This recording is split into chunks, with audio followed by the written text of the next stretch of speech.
The class war. Except Proudhon and M.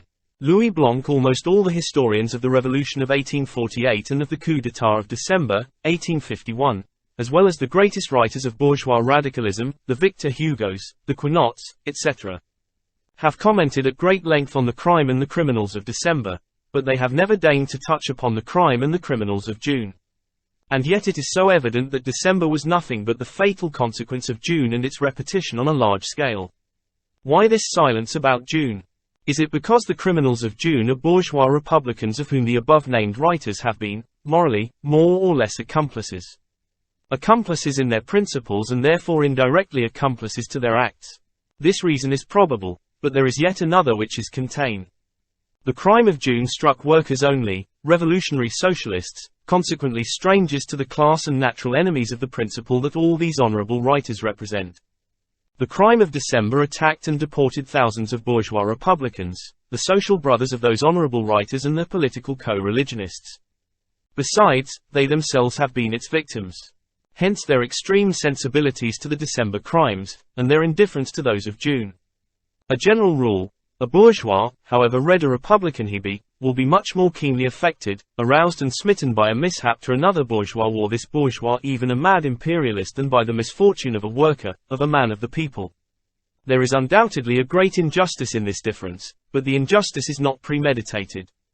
It is instinctive. It arises onto of the conditions and habits of life which exercise a much greater influence over men than their ideas and political convictions. Conditions and habits, their special manner of existing, developing, thinking and acting, all their social relationships so manifold and various, and yet regularly convergent towards the same aim, all this diversity of interest expressing common social ambition and constituting the life of the bourgeois world, establishes between these who belong to this world a solidarity infinitely more real, deeper, and unquestionably more sincere than any that might arise between a section of the bourgeoisie and the workers. No difference of political opinions is sufficient to overcome the bourgeois community of interests.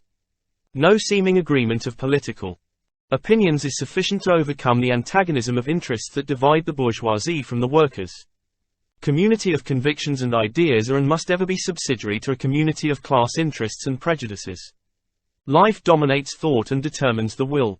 This is a truth that should never be lost sight of when we wish to understand anything about social and political phenomena.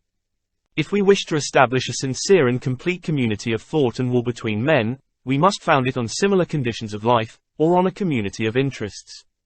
And as there is, by the very conditions of their respective existence, an abyss between the bourgeois world and the world of the worker, the one being the exploiting world, the other the world of the victimized and exploited, I conclude that if a man born and brought up in the bourgeois environment wishes to become sincerely and unreservedly the friend and brother of the workers, he must renounce all the conditions of his past existence and outgrow all his bourgeois habits. He must break off his relations of sentiment with the bourgeois world, its vanity and ambition.